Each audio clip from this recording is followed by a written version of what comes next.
So hello friends, welcome back. അങ്ങനെ അമീറാണ് അവിടേക്ക് ശേഷം വരാൻ പോകുന്ന സീസണിലേക്കുള്ള കേരള ബ്ലാസ്റ്റേഴ്സിൻ്റെ രണ്ടാമത്തെ ഇന്ത്യൻ സൈനിങ് അനൗൺസ് ചെയ്തു. കഴിഞ്ഞ സീസണിൽ നമുക്ക് ഒരുപാട് പ്രശ്നങ്ങളുണ്ടായിരുന്ന ഒരു ഏരിയ ആണ് ഗോൾ കീപ്പിംഗ് ഡിപ്പാർട്ട്മെൻറ്റ്. ഗോൾ കീപ്പേഴ്സിൻ്റെ എറേഴ്സ് മൂലം നമ്മൾ വഴങ്ങിയുള്ള ഗോളുകൾക്ക് കയ്യും കണക്കൊന്നും കഴിഞ്ഞ സീസണിൽ ഉണ്ടായിരുന്നില്ല. അവിടെ സച്ചിൻ ഉണ്ടായിരുന്നു, സോൻകുമാർ ഉണ്ടായിരുന്നു, നോറ ഫെർണാണ്ടസ് ഉണ്ടായിരുന്നു. ജനുവരി ട്രാൻസ്ഫറിൻ്റെ നമ്മൾ കമൽജിത്ത് സിങ്ങിനെ കൊണ്ടുവന്നു. പക്ഷേ ഇവരെ ആരും ആ ഒരു പ്രോപ്പറായിട്ട് നമുക്ക് ആ ഒരു കോൺഫിഡൻസ് തരുന്ന രീതിയിൽ, പ്രത്യേകിച്ചും സച്ചിനും സോമകുമാറിനാണ് സീസണിൻ്റെ തുടക്കത്തിൽ കൂടുതൽ ചാൻസുകൾ കിട്ടിയത്. രണ്ട് പേരിൽ നിന്നും അത്യാവശ്യം നല്ല രീതിയിലുള്ള എറേഴ്സ് മൂലം നമ്മൾ ഗോൾ കൺസിഡർ ചെയ്യുന്നുണ്ടായിരുന്നു.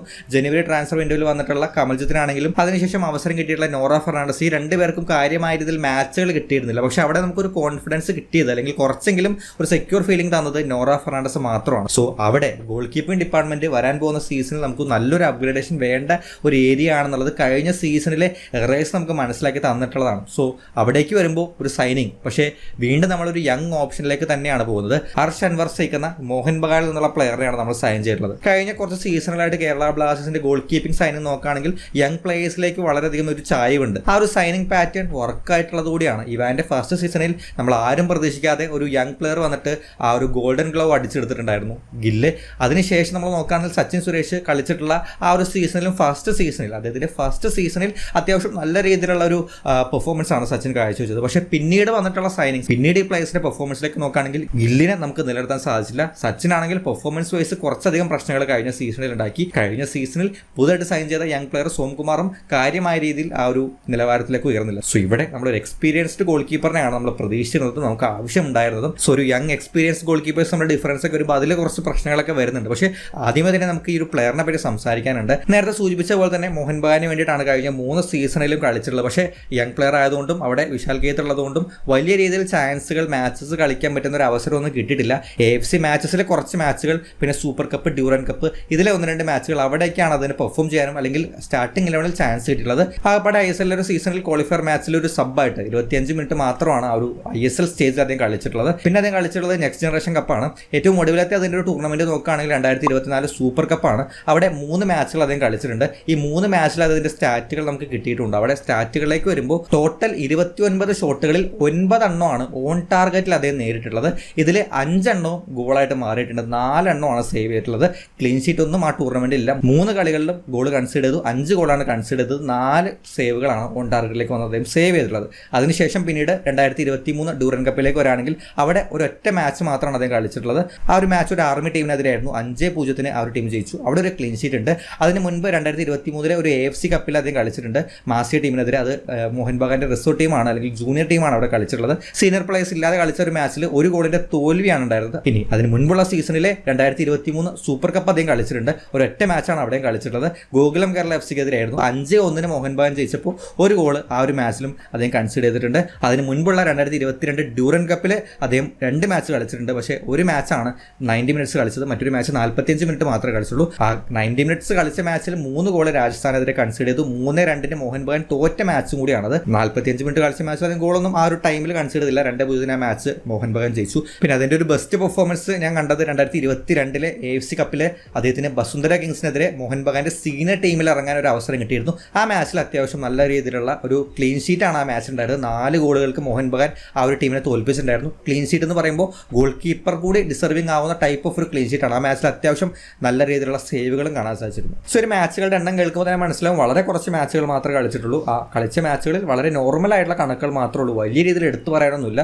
അതിൽ എനിക്ക് കുറച്ച് മാച്ചുകളാണെങ്കിൽ കണ്ടപ്പോൾ, അല്ലെങ്കിൽ റിപ്പീറ്റഡ് കണ്ട കുറച്ച് കാര്യങ്ങളിൽ അതിൻ്റെ 1v1 സിറ്റുവേഷനിലുള്ള ആ ഒരു പെർഫോമൻസ് അത് അത്യാവശ്യം നന്നായിട്ട് തോന്നി. അത് ഈ ഗോൾ കീപ്പറിന് മുന്നിലായിട്ട് ഒരു പ്ലെയർ റൺ ചെയ്ത് ഷോട്ട് എടുക്കാൻ വരുന്ന സിറ്റുവേഷൻസ് ഉണ്ടാവും. ആ സിറ്റുവേഷൻസിൽ അദ്ദേഹം അത്യാവശ്യം നല്ല രീതിയിലുള്ള സേവുകൾ പ്രൊഡ്യൂസ് ചെയ്യുന്നുണ്ട്. പക്ഷേ അവിടുത്തെ അതിൻ്റെ അഡ്വാൻസിങ്, ആ മുന്നോട്ട് കയറി വരുന്ന ആ ഒരു ഓട്ടത്തിൽ എവിടേക്ക് ഒരു അപാകത ഫീൽ ചെയ്യുന്നുണ്ട്. അത് മാറ്റിയെടുത്ത് കഴിഞ്ഞാൽ ആ ഒരു ക്ലോസ് ഡൗൺ വളരെ നന്നായിട്ട് അദ്ദേഹം ക്വിക്കായിട്ട് ക്ലോസ് ഡൗൺ ചെയ്യുന്നുണ്ട്. ആൻഡ് ഇവിടെ നോട്ടീസ് ചെയ്യുന്ന ഒരു കാര്യം, ഈ അഡ്വാൻസ് ചെയ്ത് വരുന്ന സമയത്ത് പല ഗോൾ കീപ്പേഴ്സും ആ ഒരു ആംഗിൾ നാരോ ചെയ്യുക എന്ന് പറയുന്ന ഒരു ലക്ഷ്യത്തോടു കൂടിയാണ് മുന്നോട്ട് കയറി വരുന്നത് 1v1 സിറ്റുവേഷൻസിൽ. പക്ഷേ ഈ 1v1 സിറ്റുവേഷനിൽ മുന്നോട്ട് കയറി വരുമ്പോൾ അവിടെ ആ ഒരു സെൻറ്ററിലേക്കുള്ള അദ്ദേഹത്തിൻ്റെ ആ ഒരു ആംഗിൾ റെഡ്യൂസ് ചെയ്ത് നേരെ വരുന്ന ഷോട്ടുകൾ സേവ് ചെയ്യുക, അതാണ് മിക്ക ഗോൾ കീപ്പേഴ്സിൻ്റെ ലക്ഷ്യം. ഈ മുന്നോട്ട് വന്നിട്ട് ഡൈവ് ചെയ്യുന്ന, അല്ലെങ്കിൽ മുന്നോട്ട് വന്നിട്ട് പിന്നെ ഷോട്ടിന് റിയാക്ട് ചെയ്യുക എന്ന് പറയുന്നത് കുറച്ച് പണിയുള്ള കാര്യമാണ്. സോ അങ്ങനെയുള്ള കുറച്ച് സേവുകൾ, മുന്നോട്ട് കയറി വരുന്നു, ക്വിക്കായിട്ട് ക്ലോസ് ഡൗൺ ചെയ്യുന്നു, പക്ഷേ സെൻറ്ററിലേക്ക് വരാത്ത ഒരു ബോൾ ഡൈവ് ചെയ്തിട്ട്, അല്ലെങ്കിൽ അവിടെ നിന്ന് അദ്ദേഹം വീണ്ടും ഒരു ക്വിക്കായിട്ടുള്ള റിഫ്ലക്സ് കൊണ്ട് സേവുകൾ നടത്തുന്നത് അത്യാവശ്യം ഒരു സ്പെഷ്യാലിറ്റി ആയിട്ട്, അല്ലെങ്കിൽ അത്യാവശ്യം ഇംപ്രസീവ് ആയിട്ട് തോന്നിയൊരു കാര്യമാണ്. അതുപോലെ തന്നെ ഒരുപാടൊന്നും ഇല്ലെങ്കിലും ഈ ഗോൾ കീപ്പേഴ്സിനെ സംബന്ധിച്ച് ഇവർ രണ്ട് രീതിയിൽ വരാറുണ്ട്. ഒന്നല്ലെങ്കിൽ ഒരു സ്വീപ്പർ ലെവലിൽ, അതായത് പുറയിലേക്കൊക്കെ വരുന്ന സമയത്ത് ക്ലിയർ ചെയ്യുക, അല്ലെങ്കിൽ പന്ത് അധികം കൈവശം വെക്കാൻ ഇഷ്ടപ്പെടാത്ത ടൈപ്പ് ഓഫ് ഗോൾ കീപ്പേഴ്സ് വരാറുണ്ട്. പക്ഷേ ഇദ്ദേഹത്തിലേക്ക് വരുമ്പോൾ ഒരു ഗോൾ കീപ്പറായിട്ട് കൺസിഡർ ചെയ്യുമ്പോഴും ബോൾ പ്ലേയിങ്ങിന് അത്യാവശ്യം കോൺഫിഡൻസ് ഉള്ള ഒരു പ്ലെയറിനെ പോലെ തോന്നുന്നുണ്ട്. പല പ്ലേയേഴ്സ് ഇപ്പോൾ മോഹൻ ബഗാന്റെ റിസോർട്ട് ടീമിനൊപ്പം കളിക്കുമ്പോഴാണെങ്കിലും സീനിയർ ടീമിനൊപ്പം കളിക്കുമ്പോഴാണെങ്കിലും ഇവർ ബാക്ക് പാസ്, ആ ഒരു സെൻറ്റർ ബാക്സ് അത്യാവശ്യ സിറ്റുവേഷൻസിൽ ബാക്ക് പാസുകൾ കളിക്കുന്നുണ്ട്. അത് ആ ഒരു ഗോൾ കീപ്പർ കോൺഫിഡൻ്റ് ആണെന്നുള്ളത് അവർക്ക് അറിഞ്ഞിട്ട് കൂടിയായിരിക്കും അത്തരത്തിലുള്ള ബാക്ക് പാസുകൾ കളിക്കുന്നത്. ആൻഡ് മറ്റൊരു കാര്യം നോട്ടീസ് ചെയ്തത്, ഈ ചില സിറ്റുവേഷൻസിൽ ഈ സെൻറ്റർ ബാക്ക് ഒന്ന് പ്രഷറൈസ്ഡ് ആവുന്ന, അല്ലെങ്കിൽ അവർക്ക് മുന്നോട്ട് കളിച്ചു പോകാൻ ഓപ്ഷൻസ് ഇല്ലാത്ത സമയത്ത് ഇദ്ദേഹം അവൈലബിൾ ആയിട്ട് പന്ത് വാങ്ങിക്കുന്ന ഒരു രീതിയുണ്ട്. അവിടെയൊക്കെ ഒരു ബോൾ പ്ലേയിങ് ആയിട്ട് ഡെവലപ്പ് ചെയ്യാൻ ഇഷ്ടപ്പെടുന്ന ഒരു പ്ലെയറിനെ പോലെ തോന്നുന്നുണ്ട്. അവിടെ അദ്ദേഹത്തിന് പന്ത് വാങ്ങിച്ചിട്ട് ഭീകരമായിട്ടുള്ള ഡിഫൻസിൽ സ്പ്ലിറ്റ് ചെയ്യുന്ന, അല്ലെങ്കിൽ ലൈൻ സ്പ്ലിറ്റ് ചെയ്യുന്ന പാസുകളൊന്നും കളിക്കുന്നില്ല. വളരെ നോർമലായിട്ടുള്ള പാസുകളൊക്കെ തന്നെ കളിക്കുന്നുള്ളൂ. പക്ഷേ അവിടെ ആ ഒരു കോൺഫിഡൻസ് കാണിക്കുന്നുണ്ട്, ഒരു ബോൾ പ്ലേയിങ്ങിനുള്ള ഒരു പരിപാടി അദ്ദേഹം കാണിക്കുന്നുണ്ട്. ഫ്രീ ആയിട്ട് നിന്ന് പന്ത് വാങ്ങിച്ചിട്ട് ഈ പറഞ്ഞ സിമ്പിൾ ആയിട്ടുള്ള ഒരു പാസ് അദ്ദേഹം കളിക്കുന്നുണ്ട്. സോ അവിടെ ഈ പറഞ്ഞ അത്യാവശ്യം ബോൾ പ്ലേയിങ് കോൺഫിഡൻ്റ് ആയിട്ടുള്ള ഒരു ഗോൾ കീപ്പറായിട്ടും ഡെവലപ്പ് ചെയ്തെടുത്ത് കഴിഞ്ഞാൽ ആ രീതിയിൽ സ്വീപ്പർ ഗോൾ കീപ്പറിൽ നിന്ന് മാറിയിട്ട് ഒരു ബോൾ പ്ലേയിങ് ആയിട്ട് കളിക്കാൻ പറ്റുന്ന രീതിയിൽ നമുക്ക് ഡെവലപ്പ് ചെയ്തെടുക്കാൻ പറ്റുന്നതായിട്ട് തോന്നുന്നുണ്ട്. അതുപോലെ തന്നെ ചില സേവുകളിൽ അതിൻ്റെ പോസിനിങ് പ്രോപ്പറായിട്ട് നിൽക്കേണ്ട സ്ഥലത്ത് നിന്നിട്ട് ആ ഒരു പന്ത് കൈവശം വെക്കുന്ന പരിപാടിയൊക്കെ കാണാൻ സാധിച്ചിരുന്നു. അവിടെ കാമാണ് നമ്മൾ ഈ ഉയർന്നു വരാൻ കെൽപ്പുള്ള യങ് പ്ലേയേഴ്സിൽ കാണുന്ന കോമൺ ആയിട്ടുള്ള ഒരു ക്വാളിറ്റിയാണ് ഈ കോൺഫിഡൻസും കമ്പോസറും. പ്രഷർ സിറ്റുവേഷൻസിലൊന്നും വീണ് പോകാതെ പ്രോപ്പറായിട്ട് ആ ഒരു സിറ്റുവേഷനെ ഹാൻഡിൽ ചെയ്യാൻ പറ്റുന്ന ഒരു എബിലിറ്റി അത് അത്യാവശ്യം അദ്ദേഹത്തിനുണ്ട്. ആ സിറ്റുവേഷൻസിലെല്ലാം പ്രോപ്പറായുള്ള പോസിനിങ് എടുക്കാനും ഗോൾ കീപ്പറിൻ്റെ ആ ഒരു സൈഡിലൂടെ, ആ ഒരു വിങ്ങിലൂടെ വരുന്ന ബോളാണെങ്കിൽ ആ ഒരു ആംഗിൾ നാരോ ചെയ്ത് ലെഫ്റ്റിലേക്ക് അദ്ദേഹം ചേർന്ന് നിൽക്കുന്ന കാണാം.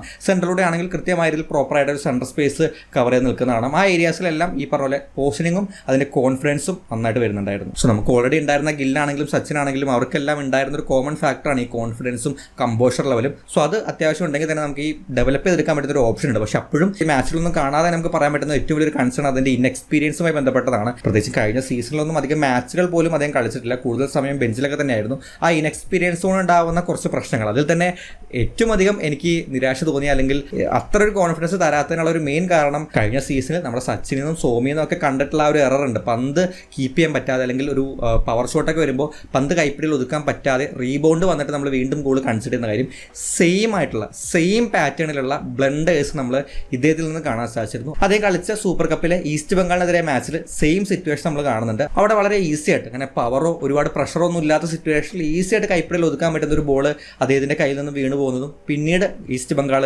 ഗോൾ സ്കോർ ചെയ്യുന്നത് കാണാൻ പറ്റും. ആ സീസണിൽ ആ സൂപ്പർ കപ്പിൽ ഈസ്റ്റ് ബംഗാൾ മോഹൻ ബഗാനോട് തോൽക്കുന്നുണ്ട്. ആ സീസണിൽ തന്നെയാണ് east Bengal super cup win ചെയ്തതും. ആ കളി മാറ്റി നിർത്തിയാൽ പോലും അതിൻ്റെ ചില സേവുകൾ, ചില നല്ല സേവുകളിലേക്ക് നോക്കുകയാണെങ്കിൽ പോലും ആ ഷോട്ടുകൾ അദ്ദേഹം സേവ് ചെയ്തിട്ട് ആ ബോളുകൾ വീണ്ടും ഡി ബോക്സിൽ തന്നെ വന്ന് വീഴുന്ന, അല്ലെങ്കിൽ ഒരു സെക്കൻഡ് ബോൾ എടുക്കാൻ പറ്റുന്ന ഒരു പെർഫെക്റ്റ് ആയുള്ള സിറ്റുവേഷനിലേക്ക് ആ ബോൾ പോയി വീഴുന്നതും അവിടെ നിന്ന് പ്ലേയേഴ്സ് ആ ഒരു പന്ത് എടുക്കുന്നത് കാണാൻ സാധിക്കും. സോ ഈ ഷോട്ടുകൾ സേവ് ചെയ്യുന്ന സമയത്ത് കുറച്ചുകൂടി ഒരു ഐക്യൂ, കുറച്ചുകൂടി ഒരു ഇൻ്റലിജൻ്റ് ആയിട്ട് അത് കുറച്ച് ഔട്ടിലേക്ക് സേവ് ചെയ്യാൻ പറ്റുന്ന രീതിയിൽ അതായത് സേവുകൾ മാറുവാണെങ്കിൽ അത് കുറച്ചുകൂടി നന്നായിരിക്കും തോന്നുന്നുണ്ട്. പക്ഷേ ഒട്ടുമിക്ക സമയത്തും അതിൻ്റെ സേവുകൾ നേരെ ഡയറക്റ്റ്ലി സ്ട്രൈറ്റ് ആയിട്ട് ആ ഒരു സെൻട്രൽ ഏരിയയിലേക്ക് പോയി വീഴുന്നു. അവിടെ നിന്ന് വീണ്ടും പ്ലേയേഴ്സ് പന്തെടുത്ത് കളിക്കാനോ അല്ലെങ്കിൽ ചില സിറ്റുവേഷൻസിൽ ഗോളുകളിലേക്ക് തന്നെ അത് എത്തുന്നുണ്ട്. സോ അത് വളരെയധികം കൺസേണിങ് ആണ്. കാരണം നമുക്ക് ഓൾറെഡി ഉണ്ടായിരുന്ന ഒരു പ്രശ്നം തന്നെയാണ് ഇദ്ദേഹത്തിൻ്റെ ഒരു വീക്ക്നെസ് ആയിട്ട് പിന്നെയും കാണുന്നത്. അതുപോലെ തന്നെ ഈ ഒരു ഇൻഎക്സ്പീരിയൻസിനെ പറ്റി പറയുമ്പോൾ സൂപ്പർ കപ്പിൽ തന്നെ ഹൈദരാബാദ് എഫ്സിക്കെതിരായ മാച്ചിൽ ഇതേപോലൊരു ബ്ലണ്ടർ കാണുന്നുണ്ട്. ഇവിടെ ഒരു തരത്തിൽ നോക്കുകയാണെങ്കിൽ ആ ഒരു സെൻറ്റർ ബാക്കും തെറ്റുകാരനാണെന്നൊക്കെ പറയാം. പക്ഷേ ഒന്ന് പ്രോപ്പറായിട്ട് നോക്കുകയാണെങ്കിൽ ഒരു പോയിന്റ് കഴിഞ്ഞാൽ ആ ഒരു സെൻറ്റർ ബാക്ക് ബ്ലൈൻഡഡ് ആണ്. ആ ഒരു സെൻറ്റർ ബാക്കിൻ്റെ പുറകിലാണ് ഈ പറഞ്ഞ സ്ട്രൈക്കർ വരുന്നത്.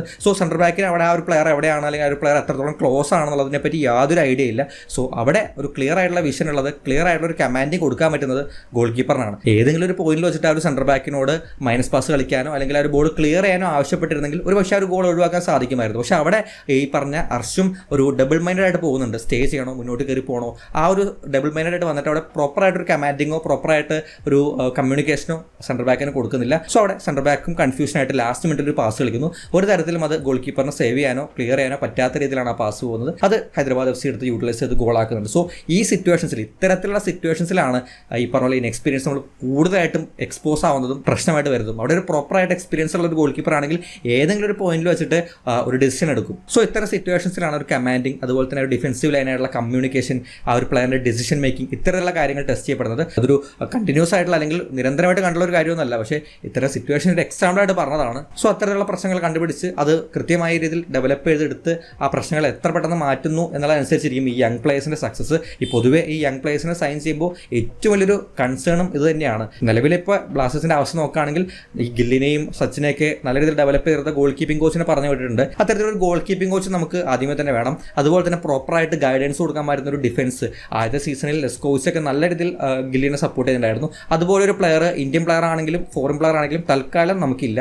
അതും ഒരു മെയിൻ പ്രശ്നമാണ്. സോ ഒരു ടാലൻറ്റഡ് യങ് പ്ലെയറെ നമ്മൾ സൈൻ ചെയ്യുമ്പോൾ ആ ഒരു പ്ലെയർ ഡെവലപ്മെൻറ്റ് കൃത്യമായിട്ട് ചെയ്യാൻ പറ്റുന്ന, പ്രോപ്പർ ഗൈഡൻസ് കൊടുക്കാൻ പറ്റുന്ന, പ്രോപ്പറായിട്ട് ഒരു ഇൻസ്ട്രക്ഷൻ കൊടുക്കാൻ പറ്റുന്ന ഒരു സറൗണ്ടിങ്സ് സെറ്റായാൽ മാത്രമാണ് ആ ഒരു പ്ലെയറിൻ്റെ പെർഫോമൻസ് നല്ല രീതിയിൽ പുറത്തേക്ക് വരിക. സോ അതുകൊണ്ടാണ് ഈ പറഞ്ഞ പോലെ ഈ ഒരു ഏരിയയിൽ എക്സ്പീരിയൻസ്ഡ് ഗോൾ കീപ്പറിൻ്റെ ഒരു പ്രാധാന്യം നമുക്ക് മനസ്സിലാക്കാൻ പറ്റുന്നത്. എന്തായാലും ഈ യങ് പ്ലേയേഴ്സ്, ഇത്തരത്തിലുള്ള ടാലൻറ്റ് പ്ലേയേഴ്സ് എന്ന് പറയുന്നത് ഒരു മിറാക്കിൾ സീസൺ കിട്ടിക്കഴിഞ്ഞാൽ നമുക്ക് ലോട്ടറിയാണ്. ചുളുവിലൊക്കെ നമുക്ക് നല്ല രീതിയിൽ വലിയ കോൺട്രാക്ട്, ഓൾറെഡി ഒരു പ്ലെയറിന് 2028 വരെ കോൺട്രാക്ട് ഉണ്ട്. സോ ഈ പറഞ്ഞ പോലെ ഒരു സീസൺ കളിച്ച് രണ്ടാം സീസൺ നമുക്ക് നഷ്ടപ്പെടുന്നു എന്ന് പറയുന്ന പ്രശ്നം ട്രാൻസ്ഫർ ഫീ കൊടുത്ത് ഒഴിവാക്കിയില്ലെങ്കിൽ ഓക്കെ, അല്ലാത്ത പക്ഷം നമുക്ക് ടീമിൽ നിലനിർത്തി കൊണ്ടുപോകാൻ പറ്റുന്ന രീതിയിലൊരു ലോങ് കോൺട്രാക്ട് കൊടുക്കാൻ പറ്റും.